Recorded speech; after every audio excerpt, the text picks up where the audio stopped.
Oi, meus queridos, como é que vocês estão? Tudo bem? Sim, fico imaginando vocês me respondendo uma hora. Vamos lá.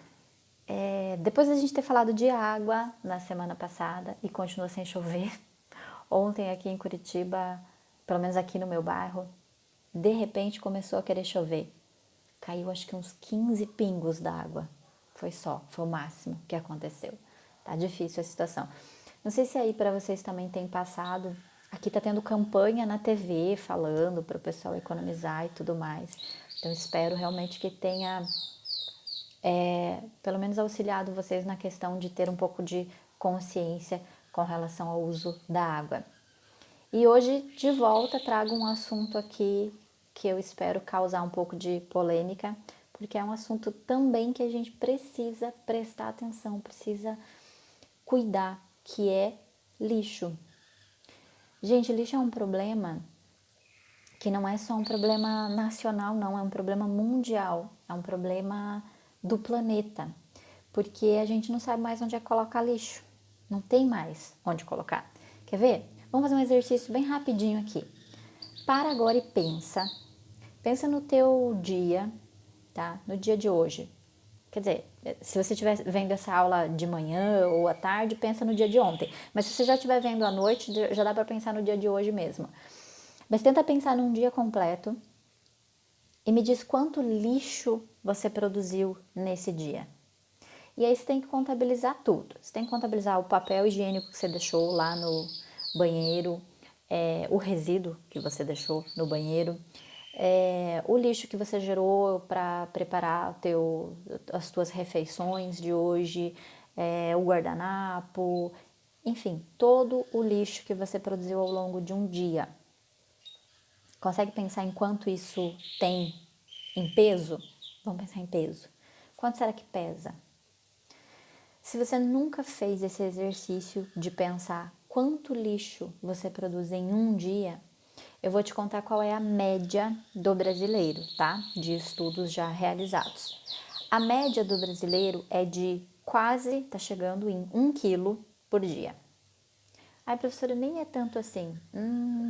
Vamos pensar no seguinte: se você produz 1 quilo de lixo por dia, isso quer dizer 365 quilos de lixo em um ano. Agora faz isso vezes a tua idade. Quanto lixo você já deixou neste planeta? E quanto você ainda vai deixar? Porque você ainda vai viver mais.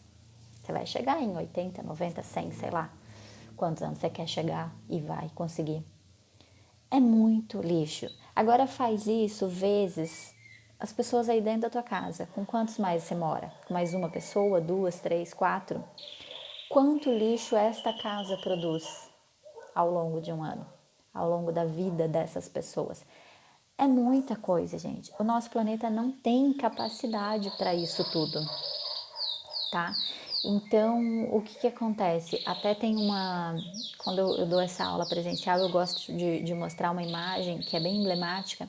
Ela é de 2011 ou 2012, não estou bem lembrada a data exata, mas é uma foto do então ministro do Meio Ambiente, que era o Carlos Mink na época, em frente a vários containers, assim, né? Ele está num porto e no fundo tem vários containers de lixo. E o que isso tem a ver?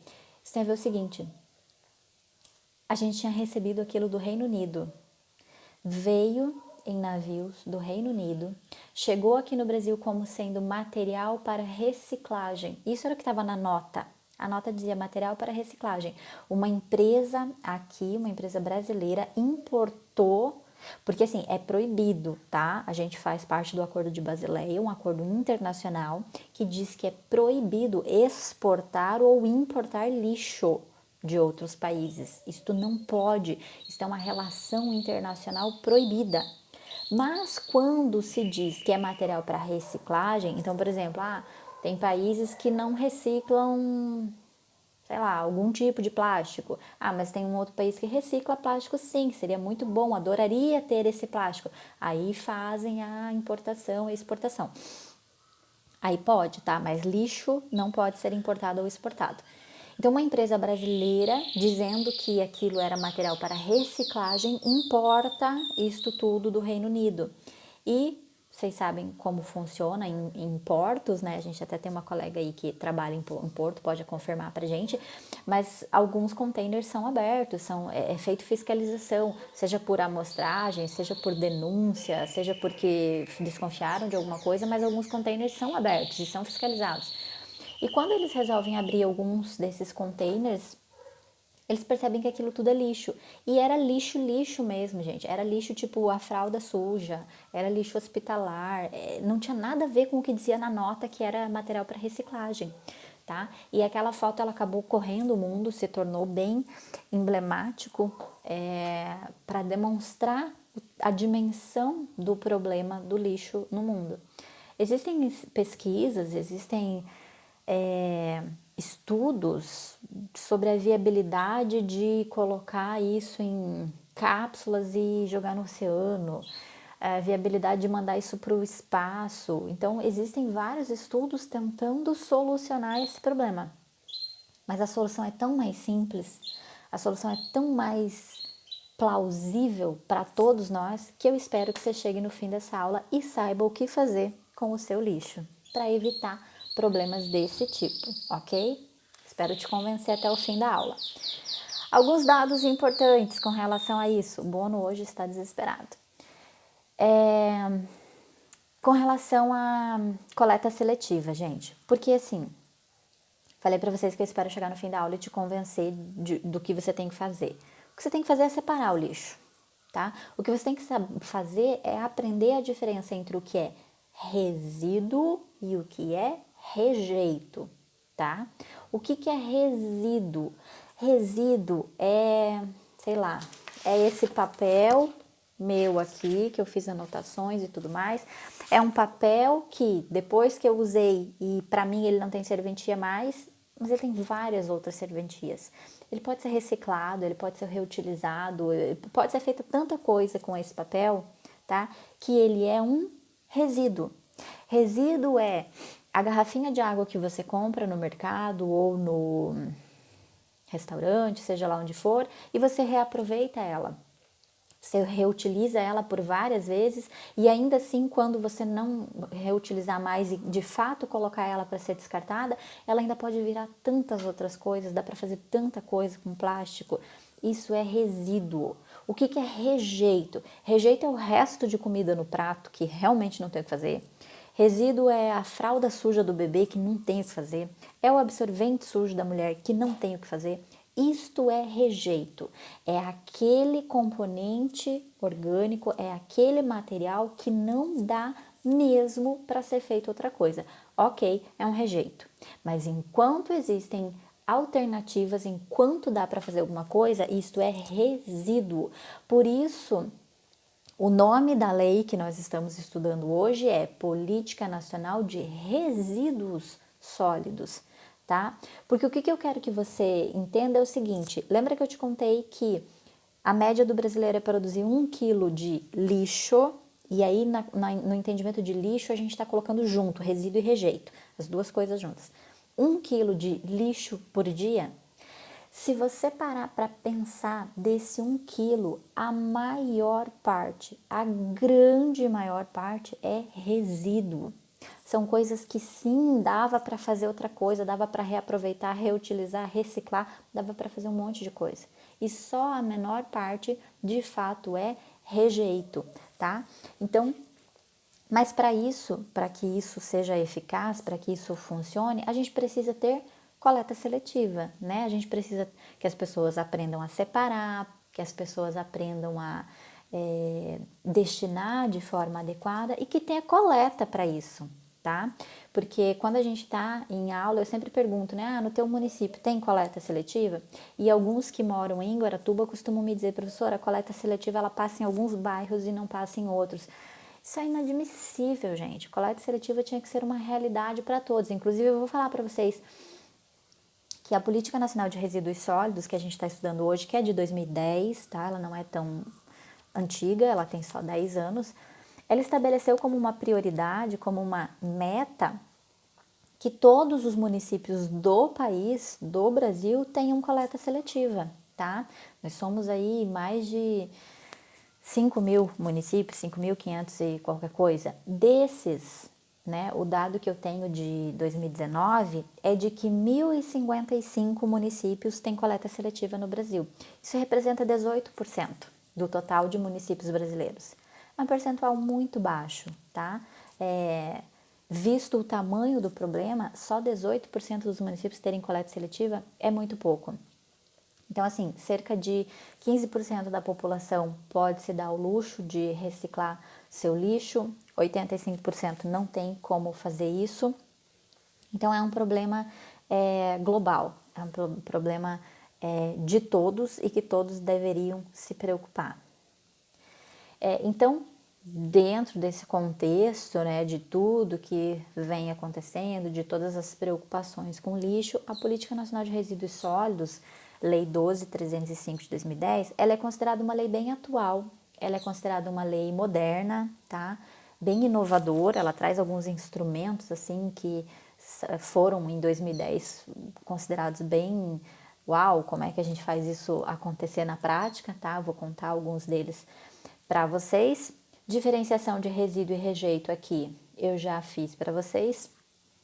Qual é a diretriz principal dessa lei? Principal diretriz dela é a seguinte, que na gestão dos recursos, dos resíduos sólidos, na gestão deste lixo, a gente sempre leve em consideração, e tem que ser nesta ordem. Já vi questão perguntando exatamente sobre a ordem que a gente tem que pensar nos resíduos, tá? Acho uma sacanagem, mas faz sentido. Se você pensar, você vai ver que tem uma lógica seguir essa ordem. Então, primeiro, não geração. Então, sempre que for possível, nem gere um resíduo, tá? Se dá para usar um copo de vidro, não use o copo de plástico, tá? Você atendeu a primeira diretriz, não geração. Opa, hoje eu não gerei um copo plástico. Por quê? Porque eu tomei no copo de vidro que tinha à minha disposição. Então, primeiro, não geração. Segundo, redução, tá? Então, não dá para não gerar. Não tem um copo de vidro ao meu dispor. Preciso do copo plástico. Então, ao menos, reduz a quantidade, tá? Você não vai, se você vai tomar um pouquinho de água, você não vai pegar uma garrafinha de plástico para você tomar pouca água. Depois, reutilização. Não teve como não gerar, não teve como reduzir, ao menos reutiliza. O mesmo copinho plástico que você pegou para tomar uma água, você usa de novo, usa quantas vezes forem necessárias. Vocês veem que eu sempre levo a minha própria garrafinha de água, né? Antigamente usava garrafinha dessas comum mesmo, que compra no mercado, compra no posto de gasolina, compra em qualquer lugar, mas ficava reutilizando ela por muito tempo. Agora eu tenho as garrafinhas que eu ganho e estou sempre reutilizando, sempre usando a mesma para evitar gerar mais lixo. Então, primeiro não geração, depois redução, depois reutilização, depois reciclagem, tá? Então, não dá mais para reutilizar. Por exemplo, quando eu usava as garrafinhas de mercado, e aí tem umas que vocês devem ter visto, acho que são da Coca até. Elas são de um material, um plástico bem fininho, bem maleável, assim, que acaba que você não consegue usar por muito tempo, porque aquele plástico ele vai se torcendo, vai amassando todo. Então, no fim, reciclagem, tá? Então, não dá mais para ficar reutilizando aquela mesma garrafinha de água. A garrafinha que eu tô dando é só um exemplo, tá, gente? Mas pensem em várias outras coisas. Agora, então, reciclagem. Eu não vou pegar essa garrafinha de água e colocar na lixeira comum da minha casa, na lixeira da pia da cozinha, que é onde eu coloco o resto de comida, que é onde eu coloco todos os rejeitos, e fazer com que esse material seja inutilizado e não possa mais ser reciclado, tá? Então, não geração, redução, reutilização, reciclagem, tratamento dos resíduos sólidos. Então, coloquei para reciclagem, agora que esse material seja tratado, deu para reciclar, Então, chega lá no aterro sanitário, por exemplo, né? Ah, dá para reciclar? Vai para cá, vamos reciclar. Não dá para reciclar? Vamos dar o tratamento que precisa, sei lá, tem que triturar, tem que limpar, tem que fazer alguma coisa para, por fim, o último passo, destinação ambientalmente correta, tá? É pegar esse material e não jogar ele em qualquer lugar. É pegar a garrafa plástica e não jogar no rio, mas dar o tratamento ambientalmente adequado. Ah, não deu para reciclar porque era um plástico, sei lá, com uma pigmentação toda diferente que não tem como utilizar depois para mais nada, não deu para reciclar. Vamos dar o destino ambientalmente correto, um aterro sanitário, então, tá? Então, esta é a principal diretriz dessa lei. Ensinar a todos a seguir esse passo. Preferencialmente não gerar, se não tem como não gerar, então você reduz, reutiliza, recicla, dá o tratamento ambientalmente, dá o tratamento adequado para, por fim, dar a destinação ambientalmente correta, tá? Esta é a ordem que isto acontece.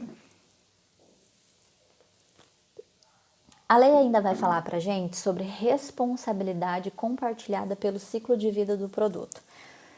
Mais para frente a gente vai falar dos instrumentos e eu volto a falar de ciclo de vida do produto, mas vocês, para entenderem o que é a responsabilidade compartilhada, eu vou comentar com vocês já. Geralmente eu dou essa aula usando o meu próprio celular como exemplo, mas o meu celular está sendo utilizado, então eu não tenho como. Mas vamos pensar no seguinte, o que é ciclo de vida de um produto? Um aparelho de celular, por exemplo, ele é fabricado, ok? Vamos pensar num iPhone, porque o iPhone ainda não é fabricado no Brasil, né? Ele tem que ser importado. Então, um iPhone, ele é fabricado, aí ele é importado, ele é distribuído, ele é vendido, ele chega no consumidor final para ser usado. Então, ele passa pela fábrica, importação, distribuição, revenda, venda, consumidor final. Isto se chama ciclo de vida do produto. É desde a hora que ele nasce até a hora que ele morre, tá? Dá para incluir ainda aqui no ciclo de vida, a gente pensou na fábrica, mas antes de chegar à fábrica, concorda comigo que todos os componentes têm que ter sido fabricados em outras fábricas e tem que ter tido o momento em que isso foi extraído da natureza, porque tudo vem da natureza, né? Então esses materiais têm que ser extraídos, tem que ter os insumos que fazem a produção de cada um dos componentes para que depois esses componentes juntos virem um telefone, um aparelho de celular, para depois caminhar tudo isso aqui. Isso é ciclo de vida do produto, tá? Desde o momento em que cada um dos componentes foi retirado da natureza até a hora que este aparelho não funciona mais. Até a hora que ou o telefone celular, o iPhone, para de funcionar, estraga, não dá mais conserto, ou, né, a gente sabe que tem muita gente aí viciada em iPhone que troca sempre que lança um novo, mas enfim, até o momento em que o consumidor final não vai mais fazer uso deste aparelho. Isso é ciclo de vida do produto, todo esse caminho. O que a política está falando aqui sobre responsabilidade pelo ciclo de vida do produto? E anota, responsabilidade compartilhada, foi esse o termo que a lei usou. Essa responsabilidade compartilhada pelo ciclo de vida do produto quer dizer o seguinte, todos esses caras que eu comentei aqui com vocês, desde quem fabrica os componentes, quem fabrica o aparelho, importador, distribuidor, revenda, até chegar no consumidor final, todo mundo tem responsabilidade por esse produto, tá? Esse ciclo de vida dele tem momentos, tem responsabilidades que são geradas e que são compartilhadas entre todos, tá? Então, se esse produto, se esse aparelho, em algum momento a bateria explode, se vaza um componente, sei lá, as telas ali, né, tem componentes que podem acabar vazando e contaminando e gerando um dano ao meio ambiente, né? Eu tô falando aqui de aparelho celular, mas pensem em tantas outras coisas que se enquadram aqui, né? Um eletrodoméstico, uma geladeira que pode vazar o gás dela, enfim. Todos têm responsabilidade por este ciclo de vida do produto, tá? Guarda bem essa informação, porque depois a gente vai falar de um outro instrumento e eu vou deixar bem enfatizado para você quem caiu fora dessa responsabilidade, tá? Então, responsabilidade compartilhada pelo ciclo de vida do produto, desde os caras lá fabricando os componentes até o consumidor final, e a partir do momento que esse consumidor final ele pega um desses produtos e coloca para coleta, coloca para o lixo, coloca lá na sacolinha em frente de casa, o serviço público de limpeza urbana entra nesse ciclo de responsabilidades, tá? Então, como é que funciona? Enquanto está com o fabricante, a responsabilidade é dele, a hora que passa para o importador, a responsabilidade é dele, e assim vai passando. Mas todo mundo compartilha desta responsabilidade, tá? Se na hora que o produto está com o lojista, então já passou pelo importador, se for importado, já passou pelo distribuidor, já passou pelo importador, já passou pelo fabricante e está com o vendedor. E esse produto dá um problema lá e contamina o meio ambiente, tá? Lá no depósito das Casas Bahia, todas as geladeiras vazaram o gás. Estou supondo aqui alguma coisa. Só a loja, só o vendedor tem responsabilidade pelo que aconteceu? Não, responsabilidade compartilhada pelo ciclo de vida. Volta na cadeia e vai responsabilizando todo mundo. Todo mundo tem responsabilidade por esses produtos, tá? Um dos objetivos, uma das metas da lei da Política Nacional de Resíduos Sólidos é acabar com os lixões, tá? É colocar em zero, não existe mais lixão. Esse é um objetivo tão ambicioso, tão difícil assim de ser alcançado, mas não impossível. Vocês sabem, eu sou super otimista, eu sempre acho que dá para melhorar, mas é difícil, é um caminho longo que a gente tem pela frente, é um caminho árduo, tá? Mas se a política nem tivesse colocado isso como objetivo, aí é que a gente estava mais longe de alcançar ainda, tá? Pelo menos a lei falou disso e a gente tem essa consciência de que precisa eliminar todos os lixões do Brasil, tá? Então, legalmente, né, no atual momento que a gente vive, já não deveria mais existir lixão no Brasil. Todos deveriam ter sido substituídos por aterros sanitários. O que acontece? Aterro sanitário é caro, aterro sanitário leva tempo para ser preparado, tá? Então, ainda existem muitos lixões, talvez no teu município exista lixão, em Curitiba existe existe lixão, eu sei que Guaratuba também tem. Talvez exista lixão ainda no teu município, e aí o que a prefeitura provavelmente alegue? Ela alega o seguinte: um lixão, quando ele é construído, ele tem uma vida útil, ele tem ali 20, 30 anos de vida útil. De repente esse lixão estava no início, estava ali no seu 5º, 10º ano de vida útil, quando veio essa obrigatoriedade de eliminar com lixões. Então, o que acontece? Muitas prefeituras têm alegado que, não, a gente está terminando de usar a vida útil dele, e aí, quando esse lixão já não tiver mais capacidade, aí a gente parte para aterro sanitário. A gente não inaugura outro lixão, inaugura um aterro sanitário. Enfim, a questão é, a política estabeleceu que não pode abrir um novo lixão no Brasil, tá? Qual que é a diferença, professora, entre um lixão e um aterro sanitário? Lixão é aquela imagem que provavelmente venha na tua cabeça daqueles montes enormes de lixo, e aí o caminhão chega e começa a despejar, e daí vem aquelas pessoas correndo, e à medida que o lixo vai caindo, elas já vão rasgando as sacolas e procurando alguma coisa ali dentro que tenha valor. E aí tem urubu, tem rato, tem barata, tem todo tipo de agente que traz doenças. Esse material todo direto no solo. O que acontece quando um lixo começa a apodrecer? Às vezes você esquece o dia que vai passar o lixo aí na tua casa, você viu o que acontece, né? O nome daquele líquido que começa a se formar da decomposição do material orgânico é chorume, tá? É fedido, é tóxico, é cheio de material contaminante ali, é cheio de coisa que não é bom para a saúde humana, nem para o meio ambiente. E nos lixões, todo esse chorume, ele começa a se formar e ele vai penetrando no solo. porque não tem o que fazer. Ele vai entrar no solo, em algum momento ele encontra um curso d'água e cai num rio, cai num córrego, ou encontra o lençol freático lá embaixo, tá? Essa é a realidade de um lixão. Aterro sanitário é outro mundo, tá? É outra situação. O que acontece? Para começar, um aterro sanitário é um local preparado, é um local planejado para receber esses materiais. Então, a primeira coisa que acontece, o lixo não vai sendo acumulado para cima. São feitas valas, são feitos buracos, né, sulcos, e é ali dentro, o caminhão chega na beira e é ali dentro que ele despeja. Só que esses sulcos que são feitos, eles são impermeabilizados em toda a volta e na parte de baixo, tudo, ele é todo impermeabilizado para que esse material de decomposição, esse chorume, não vai penetrar no solo.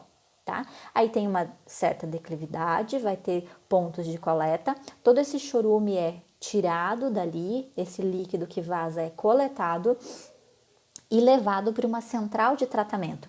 Nessa central de tratamento, esse chorume vai ser descontaminado, vai ser tirado todo o material tóxico que possa haver ali, tudo de contaminante, e devolvido para a natureza, devolvido para dentro de algum rio, para dentro de algum córrego, um material limpo, tá? Uma quase água limpa, um material muito mais purificado do que o chorume propriamente dito. Então, primeira coisa, é impermeabilizado o solo para poder coletar o chorume vai para uma estação de tratamento, é tratado antes de devolver para o solo.